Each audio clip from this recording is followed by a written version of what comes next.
Let's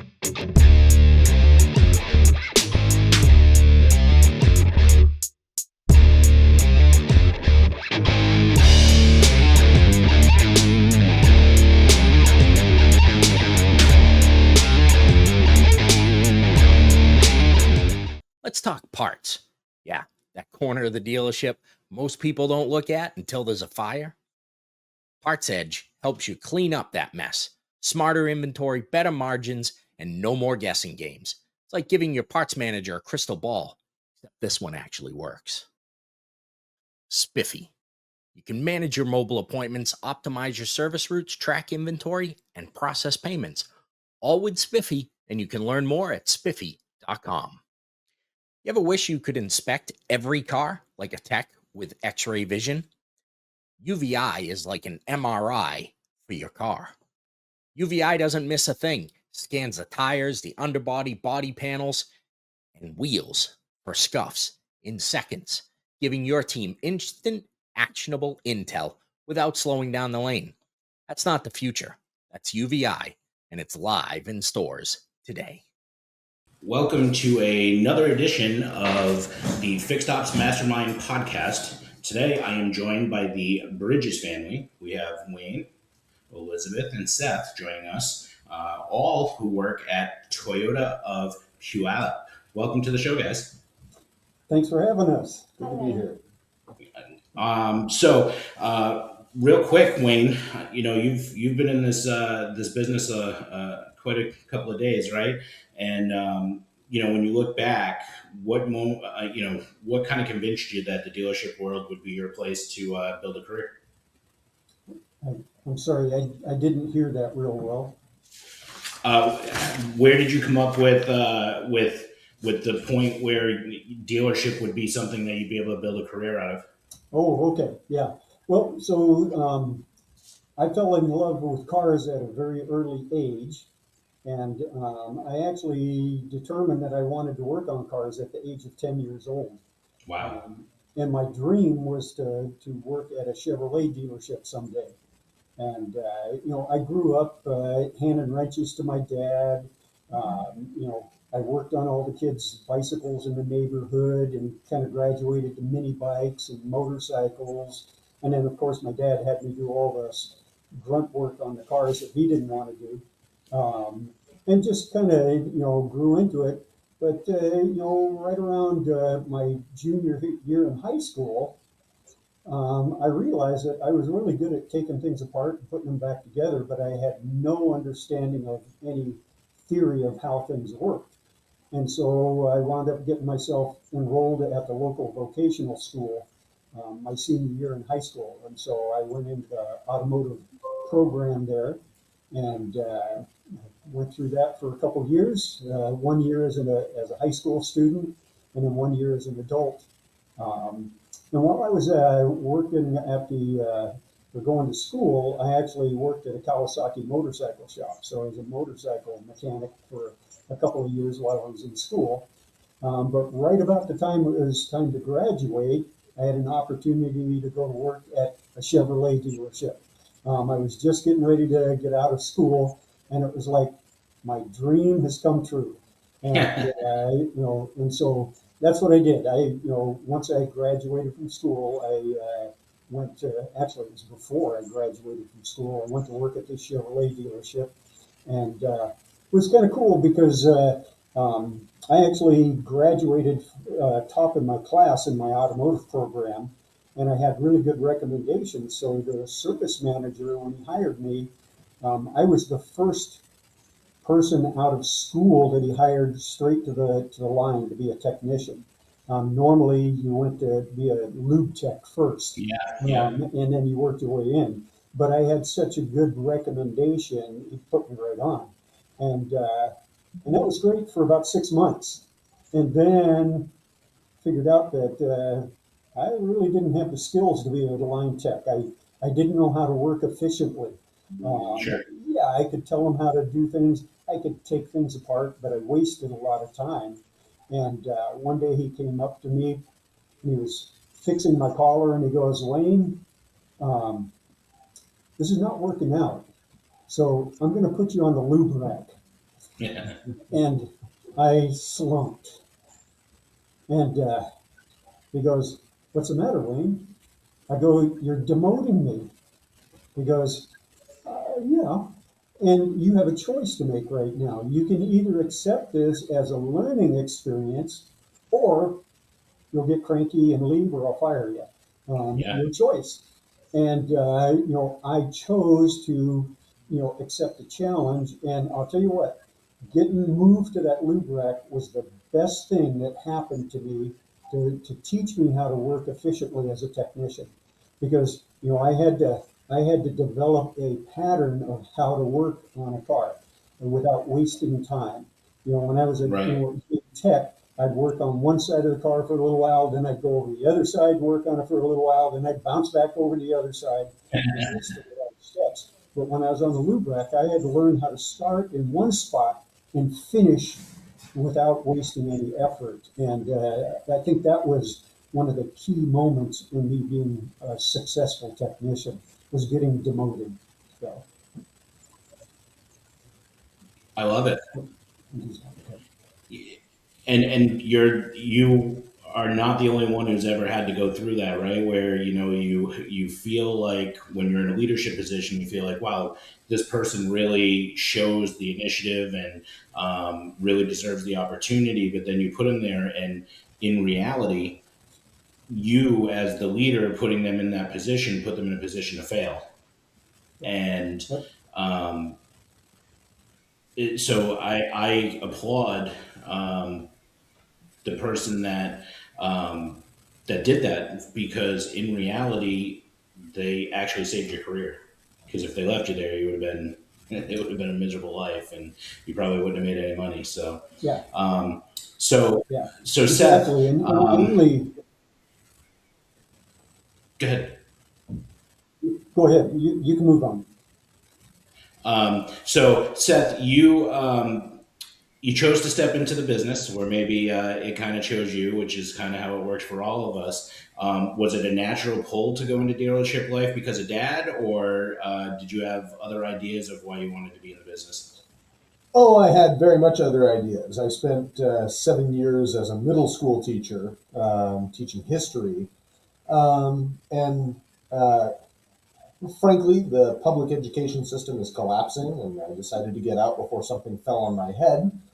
And yeah, the reason I work at Toyota Puyallup is I did have the connection through my dad, and know, he thought this was a great place to work. He was happy to have his kids come work with him. So I'm like, well, it's got to be all right. Sure. And frankly, I couldn't think of anything else I would rather talk about all day. History is my first love, but then cars are kind of a second love. So yeah, the idea of coming and working in the car industry seemed like a natural next step, since I was getting out of my previous career. And it has. It's been great. I love working around cars every day. It's fun talking about them and seeing all the new stuff that happens all the time, because I work on the new car side. And it's fun working with my dad and my sister.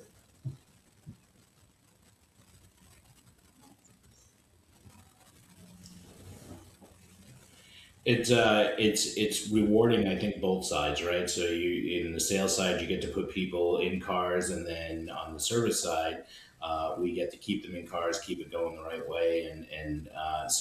Elizabeth, tell me, service is where you ended up. I mean, I have a true love for service. It's all I've done.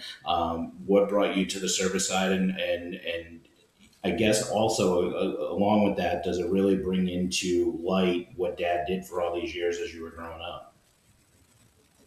Yeah, I got into it because I needed a job. And I heard, through that grapevine right there, that they were looking for another Toyota Express maintenance advisor. And so I was working in ministry before that, working with teenagers as a young life leader, and it seemed like basically the same skill set. So I applied, got the job, and here I am. And so, do you see yourself working up the ladder into leadership? I guess both sides. Dad's doing some training, which we'll get into, a little further as we go. But where do you guys see your goals as far as where do you see your career going as time passes here?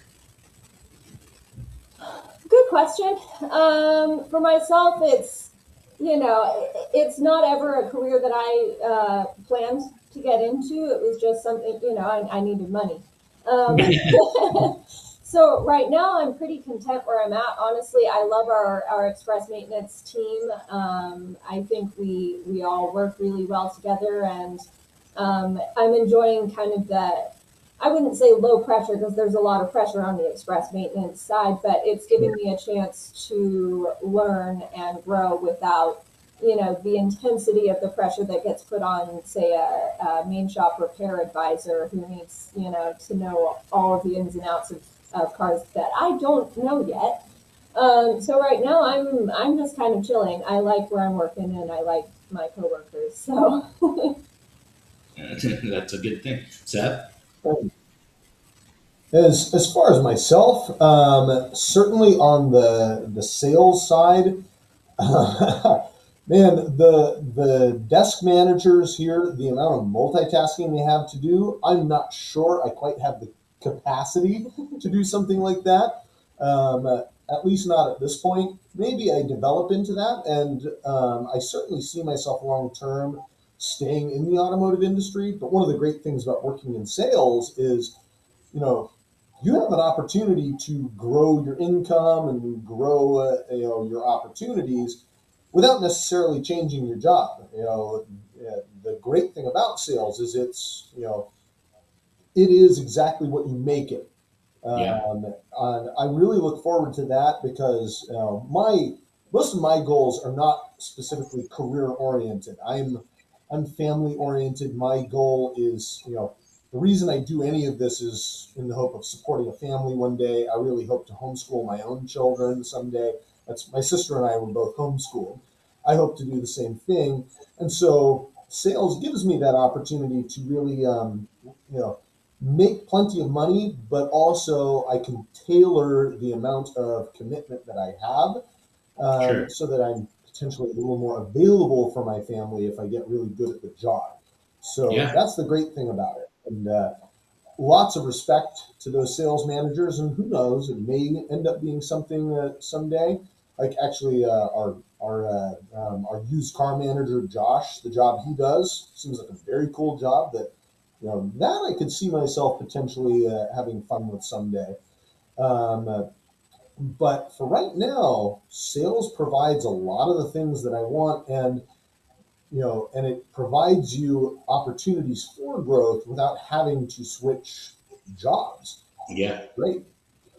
Yeah. No, I mean, automotive is a funny thing. Once it gets you, it doesn't let you leave. Um, I've heard but that. yes, but the other good thing about it is that it allows you so many different opportunities to learn so many different things because there's so many different responsibilities within the dealership. And so, I mean, it fields so many different types of people and different skill levels. And how does everybody, come together to make it all work? So I think that's really cool. Hey, Wayne, so when you look at the kids' experience now, in the positions that they're in. What do you think the industry is getting right about developing people? And where do you think we still need to get better? All right, we all know about warranty nightmares. Automotive Warranty Network Incorporated. If your warranty process still involves sticky notes, tribal knowledge, and late night claims rejections, you're leaving money on the table. Automotive Warranty Network Incorporated brings clarity, compliance, and cash flow to your warranty game. They speak fluent OEM, and they've got your back. Hey, I want to encourage you to take a visit over to our partner, Target Automotive, at target.com. That is great until you're drowning in it. Target turns that chaos into clarity with dashboards that actually make sense. Fixed ops leaders finally get what they need: real time, drill down insights without the spreadsheet migraines. It's not just business intelligence, it's target. Well, you read some of my posts on LinkedIn, so I definitely have an opinion there. There's a lot of things that have definitely made our jobs better. Some of the technology has made our job a lot easier. Since the last time we've talked, my job has shifted a little bit for the previous 2 weeks and probably through the month of January. I'm actually a technician half a day, which I'd never intended that. But I'm back in the shop actually, slinging some wrenches, and that's kind of fun because the last time I was a technician was December of 1992. So getting my hands back in there has been really cool. And what I really appreciate, this is the first chance I've really had to use tech yawn. From a technician standpoint, I really appreciate, how as a technician I can get my story in there really well and stuff. Don't have to worry about penmanship and things like that because we've gone completely paperless, and I just think that's really cool. And then the technology for diagnosing cars now has gotten so much better. When I got in the industry, 51 years ago, cars were just getting computers, and you couldn't talk to them. You just had to watch the check engine light blink and count the times it blinked to diagnose anything. And now I can actually control things and do all kinds of cool stuff. So that part of the industry has gotten really good. The place where we still fall down is training and mentoring, and preparing young people in particular for what it's going to take to be successful. And that's one of the things that I think is so cool about Toyota Puyallup, the fact that they have me on board. They hired me to train their technicians, and so I give them actual lecture classes in our conference room with PowerPoint presentations and hands-on little things in the classroom. And then I'm down in the shop with them, helping mentor them along with our, master technicians down there that are mentoring the young guys too. So here at Toyota Puyallup, we're doing things the right way, having a real apprenticeship, mentorship mindset here. That's awesome. And I think now that you are kind of forced back into wrenching due to necessity, right? That training and everything that you're doing with the technicians up in the conference room, and then they get to see you put it to real world effort, must really be advancing how they're able to see that, hey, he's not just a book.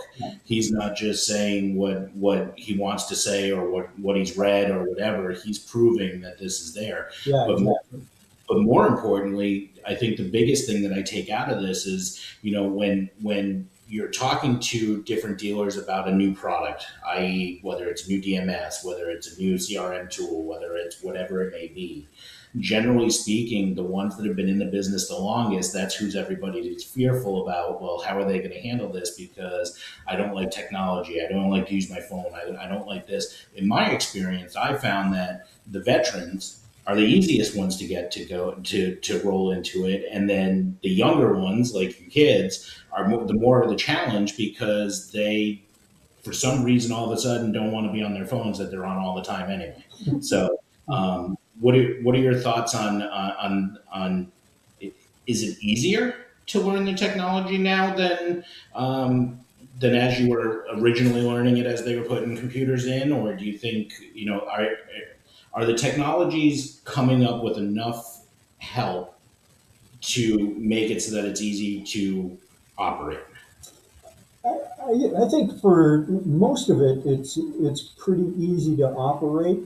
Some of the operating systems are slow, and that's frustrating for me. Watching the little ball spin, and I want to get something done, but I can't do anything until the ball quits spinning, and that Right. makes me crazy. We've got a reflash that we have to do, a Tundra recall reflash, and it takes an hour and 20 minutes to do. And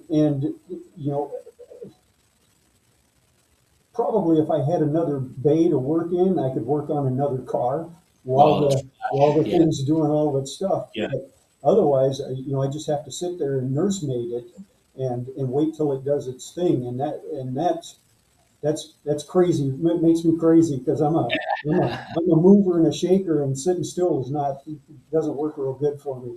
I it's not told your our DNA. dispatcher today that any of those reflashes, give them to somebody else, because I can't take it. I need stuff where I can actually get something done. Yeah, And I imagine you're not the only tech who feels that way. That tends to be the way Yeah. shop technicians are. They don't like sitting around.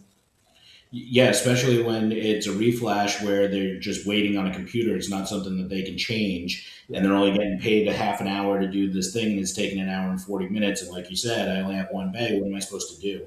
Yeah.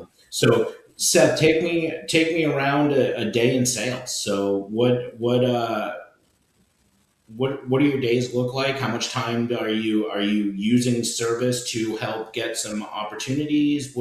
Talk to me about life in the sales side. Well, one of the really cool things that I love about sales, especially in this dealership, is it's open floor. I've got my shift that I'm scheduled for that I have to cover for. But if I want to come in outside of that time, I absolutely can and I'm encouraged to do so. For me, on good days, I'm not always this organized, but on good days, I like to show up, you know, 30 minutes to an hour before my shift begins, do phone calls, follow up with customers, reach out to other folks, and maybe do a little bit of training. There's always new things coming out with Toyota, so doing some video training, quizzes, stuff like that, and then we'll have our sales meeting to kick off the shift, and then we're out there, depending on where you arrived, we get put on a rotation based on who got there first. So that's another thing. Early bird truly does get the worm. And usually there's still work for me to do. If I've finished all my follow up, then I'm looking for opportunities. Like one of the things I do as a former teacher, I will, I happen to know kind of when good times for a lot of schools would be to come and visit. So I've done a lot of things where I bring the teachers breakfast on an in-service day and hand out business cards. Absolutely. Or I'll call some local business. Like the other day, I saw a truck down in our service lot. They were driving an older Nissan pickup. For some reason, it was down there, and it was some small pest control company. I called them up while I'm waiting for my turn to cover the front door. And I'm just like, hey, who would I talk to around here to talk about opportunities to upgrade your fleet, maybe save some money on maintenance long term? So that's the kind of stuff we're doing. And one of the mantras in the sales world is activity breeds activity. So Yeah. key thing is just asking yourself, what am I doing right now to sell a car? If I can't be out in the front of the dealership waiting for a customer, what else can I be doing? Making some phone calls, researching some opportunities. I won't go into detail, but I'm researching a potential opportunity to open up a new avenue of business for the dealership. And if I have nothing else to do, that's what I'm spending time on. Then when it's time, we're supposed to have two people on the ramp at all times because we're a busy dealership. Toyota Puyallup is actually the number one volume Toyota dealer in the Puget Sound region, and we're typically in the top 3 to 5 in the 5-state region. Oh wow. So yeah, we sold almost 400 cars last month. We're probably going to sell over 300 cars this month. We're cranking, so they always want to have at least two people up on the ramp. We go out there and we wait for a customer to arrive on the lot. There are some rules about what counts and what doesn't. Like if somebody just drives through and never gets out of their car. Luckily, our dealer is quite generous with the salespeople. There are some dealers where if somebody drives onto the lot, they expect you to run out there and lay down in front of Get them out of the car. Yeah. Our dealer doesn't do that. Good. Once we get a customer, it's just about figuring out what they really need, and then a lot of it is just holding their hand because they know what they need most of the time when they arrive. It's finding out if we have something that meets those needs, and then really a lot of it's just encouragement that yes, this is a good decision. You've got an instinct that this is a good decision. Let me remind you why. Why it is. Yeah. A lot of it comes down to that. And the great thing is I can really focus on that because this dealership, we really do approach things differently. I remember when I first started working here, I saw the motto here. It says customer first. And that's plastered all over the dealership. It's on all of our uniforms, everything. And I asked my general sales manager, okay, I see this slogan all over the place. What does it actually mean? Because I've been in situations where customer first means you'll throw me under the bus every time just to make sure the customer feels like they're first. Right. And my general sales manager, Matt Penrose, he took a second to think about it, and he's like, what it means in practice for us in leadership, we put the customer first by putting our salespeople first. Because we figure if you guys feel like it's easy for you to earn a living here, you will feel like you can put the customer first. That you can back off the pressure and just figure out what they need and if we can figure it out. And I'm like, aha, this is a good place to work because they're not just trumpeting a slogan and then browbeating us to figure out how to do it. They're like, how can we as leadership set our whole system to support that goal? That's good leadership there. And I'm like, I'm in. If you guys want to hire me, I'll work for you. I love that you're looking for other opportunities and taking your quote unquote downtime and making it uptime because it's going to reward you for sure. So switching back to my comfortability. So Elizabeth, tell me from starting to where you are now, what's changed? What have you learned? What makes it so that you can effectively, do your job and take care of customers every day and leave knowing that you've satisfied them, which then hopefully satisfies you. Yeah. From the time starting to now, I'm about 2.5 years in now. Almost everything has changed, really. Yeah, we've got, I think there's only me and one other person on the DXM Express maintenance side who are the same people as when I started. And we've built a fantastic team up together, and we've got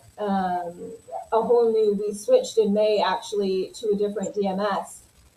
Completely changed the way that we work. Like my dad was saying earlier, we've gone completely paperless. So the way that we interact with technicians and stuff has changed. I'm not having to translate technician handwriting that's been dropped in a puddle several times. Not having to go and chase, like, where's the hard copy? Oh, they left it in the car, So that's really freed me up to be able to spend more time with each customer individually, which, I'm a service job. I should be able to have that freedom to be with my customers for the bulk of the time rather than spending a bunch of time doing paperwork or chasing down technicians. And that's made a huge difference there.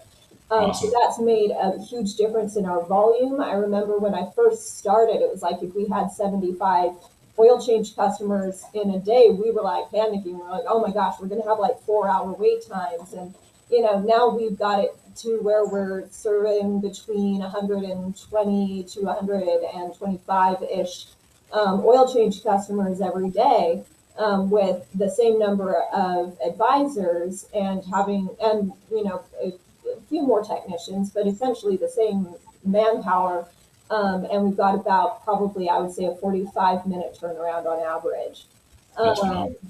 And a very high customer satisfaction And rate. very high customer satisfaction rate. Yeah, I think overall we were this summer third in the nation on the express maintenance side for overall satisfaction and excellence, which is saying something because compared to a lot of other dealerships, Toyota dealerships in the country, we've got a very small team, very small facility. And we're stuck in a very hard to get to place as well.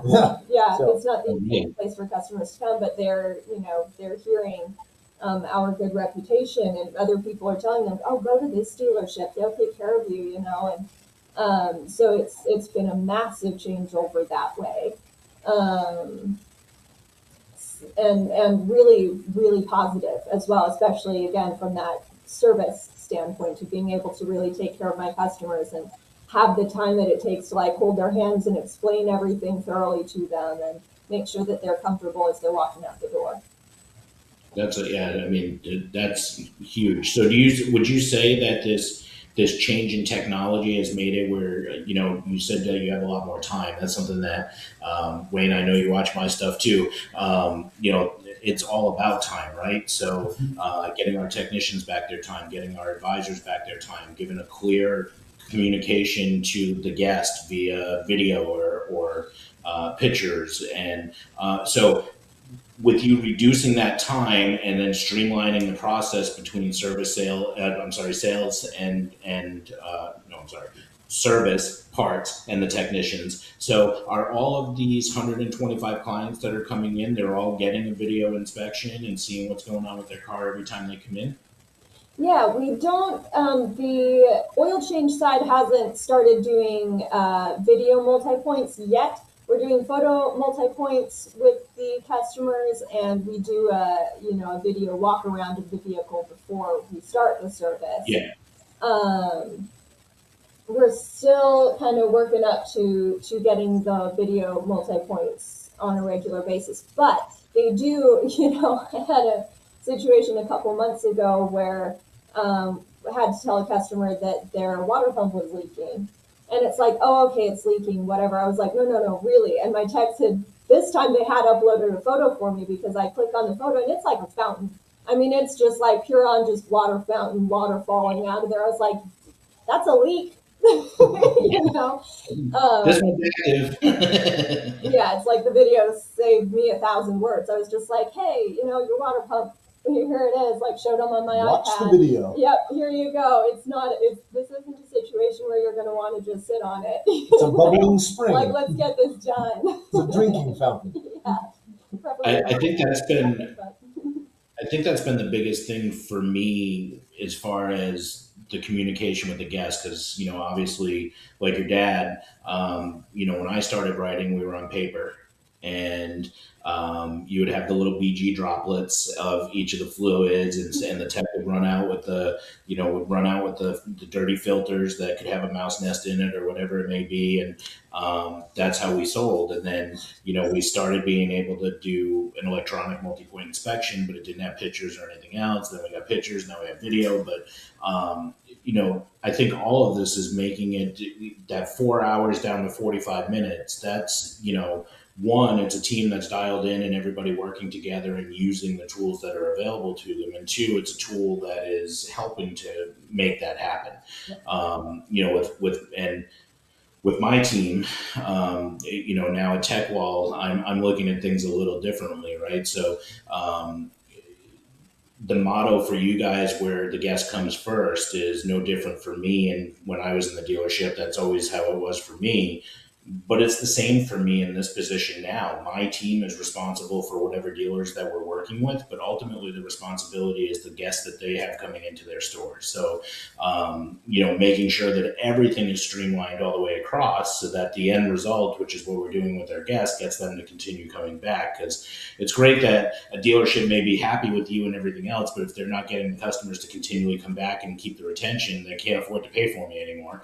And we've done it all for nothing. And so having that mindset of the end result is helping retention and making sure that these guests are coming back and they're happy is paramount. So I applaud what you guys are doing for sure. But so Seth, I have to imagine with your service department running as efficiently as they are, it's got to be easier to sell cars when you're talking about a great service department. It 100% is.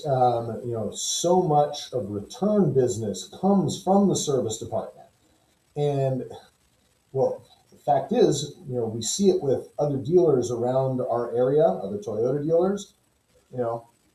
We get people, who are told that they have a problem with their car, but it wasn't done in a good customer first way.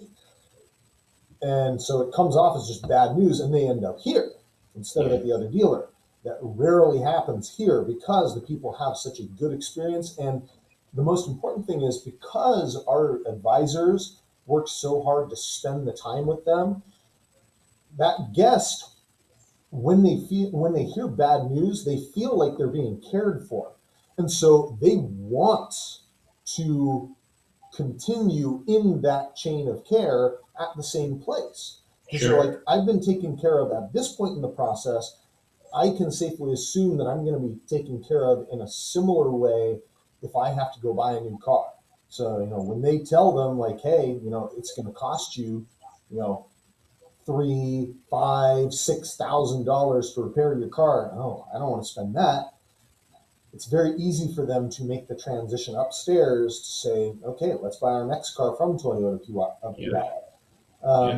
And then also, one of the great things is because they are so good, it's very easy and for us to feel good in the service department, in the sales department, to refer them down to the sales department. One of our standard things is, when a customer buys a new Toyota, they get Toyota Care. 2 years of no-cost maintenance with it. And so one of the things that we do is, I will always bring my customer down to the service department, introduce them to my sister if she's available, and and get them set up for that first service appointment. So they just feel like they're just being cared for, and I can feel good about that because I know they're going to get well cared for. If I were at another dealership that had one of those, service departments where they've got massive turnover, bad training, the techs are all cranky, I'd be thinking twice about, if I want them to come back to me and buy their next car from me, maybe I won't encourage them to go to my service department. I don't have to worry about that. They're going to get taken, great care of down there. So I take them down there. And if they're if they are getting their car serviced at this dealership, they're way more likely to buy their next vehicle from us. And so it creates this really positive synergy for the dealership where everybody gets lots of great opportunities. The cycle of life, right? So, and I've been saying now, legacy employees equal legacy customers, right? So, bravo for that. So, Wayne, I have a question here that says, you've led teams, you've trained people, and you've built a legacy, but you're still building it, right? This next step of now working on Toyotas after Chevys and motorcycles and everything else. What do you think one lesson that you think these two, no matter how much technology changes the job, what's one lesson that you hope that they carry forward that you've taught them for all your years in our craft? Well, you have to keep moving forward. That's the key to life. Embracing change, embracing the technology, and keep moving forward. I could be retired. I'll be 69 years old in 2 weeks. But I think this is the coolest time to be in the automotive industry. You've got the coolest cars, the coolest technology, on all sides of it, and it's an exciting time to be here. And I don't know how much longer I'm going to do it, but as long as I'm having fun and I'm effective, that's what I'm going to do. I try to bring that infectious enthusiasm, when I'm, working with the techs and stuff, whether the old timers in the shop or the apprentices. I try to bring that same enthusiasm, and I think it helps. And since I've been wrenching for the past couple of weeks, it's definitely added another level of credibility to me there, because especially the young guys, they can see that the old guys still got it. I worked just a little over 4 hours today, and I flagged 8 hours worth of labor. Amen. And so they see that, they see how I move. I move quick. I'm not killing myself, but I don't skid foot around. When I'm on the clock, I'm moving because I want to produce. I want to bust that, break that flat rate and stuff. And Showing them what's possible. Yeah, You can double your money if you're good. Yeah. So that's been cool, and like I said, it brings that extra level of credibility, especially the young guys, but even the older guys. So they've been here for a while.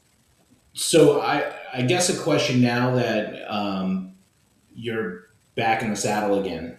One of the things that I find is how do we get our technicians their time, right? So clearly something's going right if you're doubling the amount of hours produced than on the time that you're here, right? So what do you think the technicians of today, and don't go from what you've learned over all these years, but what do we as leadership and service advisors, and what do we need to do to help technicians be able to really enjoy the job again and not feel like they're always chasing it, and be able to grow our craft back to where it belongs, right? We know we have a technician shortage. There's still so much excitement in what we're doing. How do we make sure that we're getting that going forward? Well, I think this is kind of a two-part thing. For one thing, when we're talking about the technician shortage in trying to attract people into the industry, we need to make sure that when we're going out and recruiting and stuff, that we're taking that enthusiasm with us. But we also need to be realistic when we're out there talking to those young guys and gals out there, and letting them know that this is a hard industry. Yes, there are technicians making six figures out there, but that's probably going to take at least 5 years and probably closer to 10 years before you reach that level. So it's really important that they know up front, where a lot of the, especially recruiters that are out there, all they spout is, this guy over here made $140,000 last year. Yeah, and the guy working next to him made 60. So being realistic when we're talking to them is going to be crucial. And then we have to do a really good job of training and mentoring those young people. And one of the ways that we do that, and not every dealership necessarily has to have a Wayne Bridges on staff. I would love to see that. Me too. But if you have a really solid apprenticeship mentorship program, that can really help. But you have to carefully choose who your mentor is. And it's probably not your top producer in the shop. Normally it's not. I agree. It's probably that person that is just really steady, cranking out, 105%, 110%, but they have very few comebacks and they've got good customer service skills and things like that. They're probably the better mentor. And then compensating those mentors in some way, and there's a number of different ways that can be done. It could be salary plus productivity. Before I came here, I actually helped build and run apprenticeship program here in the state of Washington. And I had shops all around the state. And some of my shops, the way it was set up was the mentor got an extra $2 to $5 an hour. So that was one way it was done. Some of them were put on salary plus commission.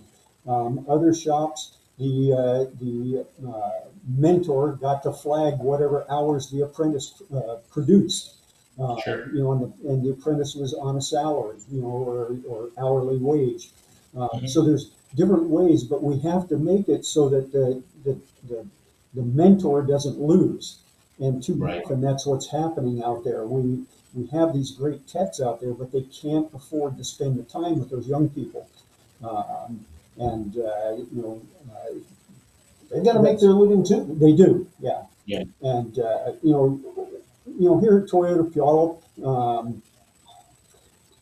our main shop technicians, almost all of them have an apprentice tucked in between them. They don't get extra compensation, but I'm there to take the most of it. The edge up. But Yeah.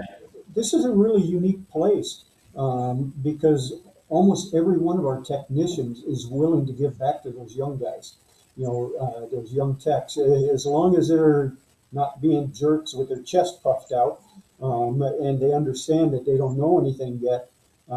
These technicians will bend over backwards to help them.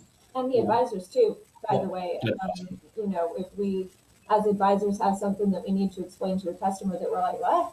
We can, go to some of the techs here who've worked here for, 40 years.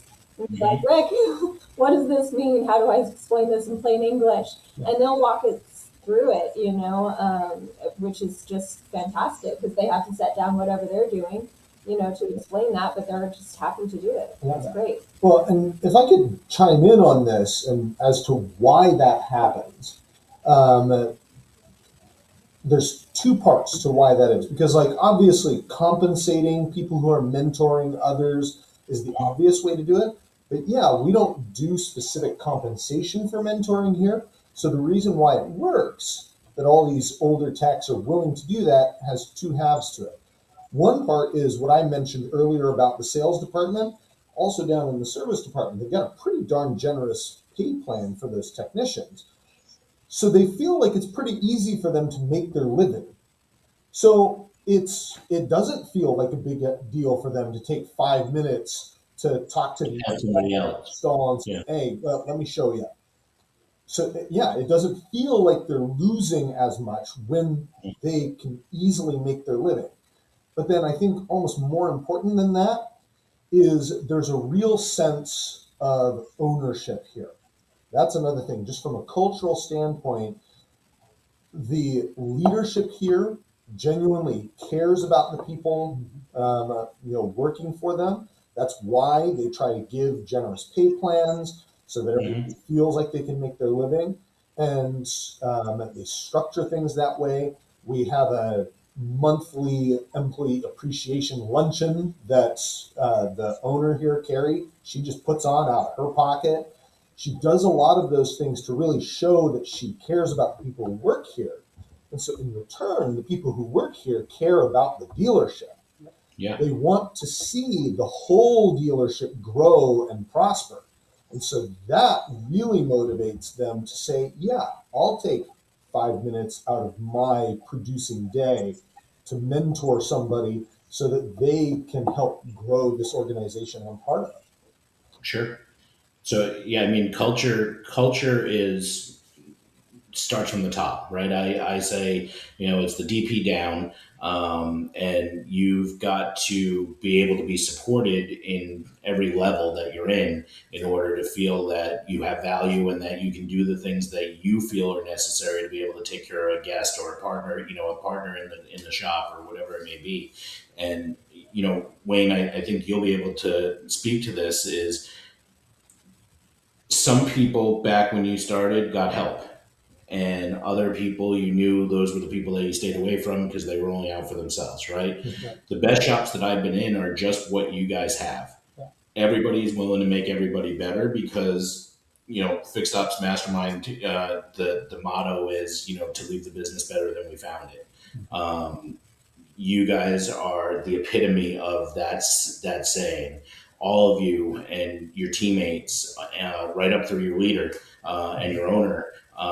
It starts there. It sounds like you guys have it dialed in, and you're changing with technology, which is going to make it a little easier for everybody to do those things. But I think with more time, like Elizabeth, you have more time now to spend with the guest, right? But that also means that you have more time when you get stuck to not feel like, hey, I have to rush to go get an answer. I can actually be thorough about this answer, whether it's from dad or somebody else in the shop, and really be able to say, I understand it now. And so I think, when we add technology to things, if it's done properly, we are saving, we're gaining time. We're not moving bodies, eliminating positions. That's not what it's for. It's to make us stronger so that we can make the people around us stronger and be able to give a better level of service to our guests. And you guys are dialing that in. I know, Seth, we've talked a bit outside of of being on the podcast, preparing for it and everything else. And, I remember in one of our previous conversations that you've been taking videos and going out, and somebody that's traveling from afar, getting them a video of the car so that there's no miscommunications if there's a ding or a dent or something. So tell me about how many cars do you think you're selling out of market because of you taking the time to give them that information?